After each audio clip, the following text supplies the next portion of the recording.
অগ্নিকুণ্ডে 40 দিন। তবুও ইব্রাহিম আলাইহিসসালাম অটল রইলেন ইমানের উপর। নমরুদ, যে নিজেকে খোদা দাবি করত, যার পরিকল্পনা ছিল আল্লাহকে হত্যা করার, নাউজুবিল্লাহ, 4টি শকুন পোষ মানিয়ে আকাশে উড়ে গেলেন নমরুদ। তার উদ্দেশ্য আসমানের খোদার বিরুদ্ধে যুদ্ধ। আল্লাহর দিকে তীর ছুঁড়ে ভাবল সে জিতে গেছে, কিন্তু বাস্তবতা ছিল এক ভয়ঙ্কর পরিণতির অপেক্ষায়।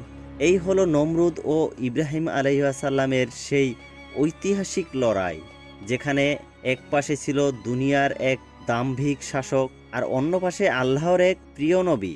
কিভাবে নমরুদ ধ্বংস হলো, কিভাবে ইব্রাহিম আলাইহিসসালাম দেখিয়ে দিলেন আল্লাহর অপরিসীম শক্তি, এই কাহিনীর প্রতিটি মুহূর্ত আপনাকে স্তব্ধ করে দেবে। একটি ঐতিহাসিক সত্য যা পাল্টে দিতে পারে আপনার দৃষ্টিভঙ্গি। হযরত ইব্রাহিম আলাইহিসসালাম 40 দিন অগ্নিকুণ্ডে থাকার পর সেখান থেকে বের হয়ে এসব কিছু দেখার পরেও তার জাতি আল্লাহ তাআলার প্রতি ঈমান আনল না। সব দেখে ইব্রাহিম আলাইহিসসালাম অত্যন্ত ব্যথিত হলেন। পরবর্তীতে আল্লাহ তাআলার নির্দেশে সিরিয়ায় হিজরত করলেন। হিজরতের কয়েক বছর পরে আল্লাহ তাআলার নির্দেশে নমরুদের নিকট আল্লাহ তাআলার একাত্মবাদের দাওয়াত নিয়ে আসলেন। নমরুদ তখন হযরত ইব্রাহিম আলাইহিসসালামের অগ্নিকুণ্ড থেকে অক্ষত অবস্থায় বের হওয়ায় ইব্রাহিম আলাইহিসসালামের নিকট তার রবের সম্বন্ধে বারবার জিজ্ঞাসা করতেন। এবং হযরত ইব্রাহিম আলাইহিসসালামকে নমরুদ বলতো যে, তোমার স্রষ্টাকে হত্যা করে আমি বুঝিয়ে দেব আমি সবথেকে বড় খোদা। জবাবে হযরত ইব্রাহিম আলাইহিসসালাম বারবার আল্লাহ তাআলার দাওয়াত দিতেন নমরুদকে। আর নমরুদ বলতো, হে ইব্রাহিম, আমি তো এই জগতের খোদা, আমি তো সব থেকে শক্তিশালী, আমি আবার কোন খোদাকে মানব? প্রিয় দর্শক, এখানে একটি কথা আমাদের সবার জানা দরকার। ফেরাউন জানতো যে এই পৃথিবীর একজন সৃষ্টিকর্তা আছে, আল্লাহ এক এবং অদ্বিতীয়। এ সব কিছুই ফেরাউন জানতো, জেনে তা অস্বীকার করত। কিন্তু মাথামোটা নমরুদ জানতো না যে একজন খোদা আছে বা সেই সব কিছু সৃষ্টি করেছেন। সে নিজেকে খোদা হিসাবে সবসময় দাবি করে আসতো। সে না জেনে নিজেকে খোদা ভাবত। এরপর ইব্রাহিম আলাইহিস সালামকে নমরুদ বলল, তুমি দেখে নিও, অতি শীঘ্রই আমি তোমার খোদার প্রাণ সংহার করে তার রাজ্য কেড়ে নেব, নাউজুবিল্লাহ, এবং আমি হব পৃথিবীর সব থেকে বড় খোদা। তখন হযরত ইব্রাহিম আলাইহিস সালাম নমরুদকে বললেন, ওহে কাফের নমরুদ, তুমি আমার খোদাকে কোথায় পাবে? সে তো নিরাকার এবং সর্বত্র বিরাজমান, কিভাবে তুমি তাকে হত্যা করবে? তখন নমরুদ বলল, সে ব্যবস্থা আমি নিজেই করে নেব, সময় হলেই তুমি দেখতে পাবে। অতঃপর নমরুদ তার নিজ কক্ষে এসে একা একা ভাবতে লাগলো কিভাবে আসমানে গিয়ে হযরত ইব্রাহিম আলাইহিস সালামের খোদাকে হত্যা করা যায়। তখন ইবলিস শয়তান হঠাৎ করে নমরুদের কক্ষে হাজির হলো এবং নমরুদকে পরামর্শ দিল যে, তুমি 4টি শকুন লালিত পালিত করো, ইষ্টপুষ্ট করে ও তোমার অনুগত্য করে ফেলো। নমরুদ 4টি শকুন লালন পালন করে ইষ্টপুষ্ট করে তুলল এবং নমরুদ যখন শকুন 4টিকে ইশারা করত, তারা সামনে এসে হাজির হতো। এমত অবস্থায় শয়তান নমরুদের নিকট আবার হাজির হলো এবং বলল, তুমি শকুনগুলোকে 2 দিন ক্ষুধার্ত অবস্থায় রাখো এবং 4 পায়া বিশিষ্ট একটি চৌকি তৈরি করো। অতঃপর মেষ জবাই করে চৌকির 4টি পায়ার উপরিভাগে 4 টুকরা মাংস ঝুলিয়ে দাও। নমরুদ শকুন 4টিকে 4 চৌকির 4 কর্নারে সুবিধা মতো বেঁধে নিল এবং শকুনের উপরে বরাবর 4 পায়ায় 4টি মাংসর টুকরা এমনভাবে বেঁধে দিল, যখন শকুন 4টি ওই মাংসের টুকরা ছিঁড়ে খাওয়ার জন্য উপরের দিকে মুখ উঠায়, চৌকিটিও উপরের দিকে উঠতে থাকে। নমরুদ তীর ধনুক নিয়ে এবং সাথে একজন সঙ্গী নিয়ে সেই চৌকির উপরে উঠল। এখানে শকুন 4টির উদ্দেশ্য ছিল মাংসের টুকরা খাওয়া এবং নমরুদের উদ্দেশ্য ছিল আল্লাহকে হত্যা করা, নাউজুবিল্লাহ। এই সমস্ত কাজের সহযোগিতা করেছিলেন স্বয়ং ইবলিস শয়তান।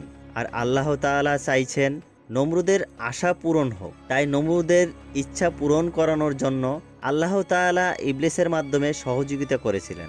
কাফের নমরুদের ধারণা ছিল আল্লাহ তাআলা উপরের দিকে থাকেন। নমরুদ তার নিজের সাথে যথেষ্ট পরিমাণে খাদ্য ও পানীয় নিয়েছিল। 3 দিন 3 রাত উপরে ওঠার পর যখন পাহাড় পর্বত নদী নালা নমরুদের দৃষ্টির অগোচরে চলে গেল, নমরুদ তখন চিন্তা করলো, এখন আসমানের খোদার নিকট চলে এসেছি, নাউজুবিল্লাহ। এরপর নমরুদ সেখান থেকে আল্লাহ তাআলাকে হত্যার উদ্দেশ্যে তীর ধনুক বের করলো। তখন সাথে থাকা সেই লোকটি জিজ্ঞেস করলো, আপনি কি করতে চান? তখন নমরুদ বলল, ইব্রাহিমের সেই কথিত খোদাকে আমি এই তীর দ্বারা হত্যা করব। তখন সাথে থাকা সেই লোকটি বলল, কি দুর্দশা আপনার জাহাপানা! আল্লাহকে কি কেউ হত্যা করতে পারে? সে তো নিরাকার এবং সর্বত্র বিরাজমান, তাকে হত্যা করা আমাদের পক্ষে কোনোদিনও সম্ভব না। তখন নমরুদ মনে মনে চিন্তা করলো, এই লোকটি কি গোপনে ইব্রাহিমের খোদার উপর ঈমান এনেছে? তাই নমরুদ সেই লোকটিকে ধাক্কা মেরে চৌকি থেকে ফেলে দিল। তখন আল্লাহ তাআলা হযরত জিবরাইল আলাইহিস সালামকে নির্দেশ দিলেন, হে জিবরাইল, যাও ওই লোকটিকে রক্ষা করো, তার যেন কোনো ক্ষতি না হয়। এরপর নমরুদ তীর ধনুক নিয়ে আল্লাহকে হত্যার উদ্দেশ্যে উপরের দিকে কতগুলো তীর নিক্ষেপ করলো। তখন আল্লাহ তাআলা আবার জিবরাইল আলাইহিস সালামকে ডেকে বললেন, হে জিবরাইল, আমি আমার পরম শত্রুকেও কখনো নিরাশ করি না। তুমি যাও নমরুদের মনের আশা পূর্ণ করো। নমরুদের নিক্ষেপ করা এক একটি তীরের মাথায় মাছের রক্ত লাগিয়ে দাও, যাতে নমরুদের ধারণা হয় সে আসমানের খোদাকে হত্যা করেছে। জিবরাইল আলাইহিস সালাম আল্লাহর নির্দেশে কয়েকটি তীরের মাথায় মাছের রক্ত লাগিয়ে নমরুদের সেই উড়ন্ত চৌকির উপরে ফেলল। রক্তমাখা তীরগুলি দেখে নমরুদ ভীষণ খুশি হলো এবং সে ধরে নিল যে ইব্রাহিমের খোদাকে তিনি নিহত করতে পেরেছেন। এবার সে খুশি মনে নিচে নামার জন্য মনস্থ করলেন, কিন্তু চিন্তার বিষয় হলো সে নিচে নামবে কিভাবে। তখন পাপিষ্ট ইবলিস এসে সেখানে হাজির হলো। নমরুদকে বলল, হে নমরুদ, তুমি মাংসের টুকরোগুলো শকুন বরাবর নিচের দিকে বাঁধো, তাতেই তোমার কার্য সফল হবে, তুমি নিচের দিকে সফলভাবে নামতে পারবে। তখন নমরুদ মাংসের টুকরো চারটি সেই চৌকির চারটি পায়ার সাথে শকুন বরাবর নিচের দিকে ভালোভাবে বেঁধে দিল এবং শকুন চারটি সেই মাংসের টুকরা খাওয়ার জন্য নিচের দিকে মুখ করলো এবং চৌকিটিও আস্তে আস্তে নিচের দিকে নামতে থাকলো। এভাবেই আবার 3 দিন 3 রাত অতিবাহিত হওয়ার পরে নমরুদ নিচে নেমে আসলো। পাপিষ্ট নির্বোধ নমরুদ মাটিতে নেমে আসার পরে উচ্ছ্বাসিত আনন্দিত হয়ে গৌরবে মেতে উঠল।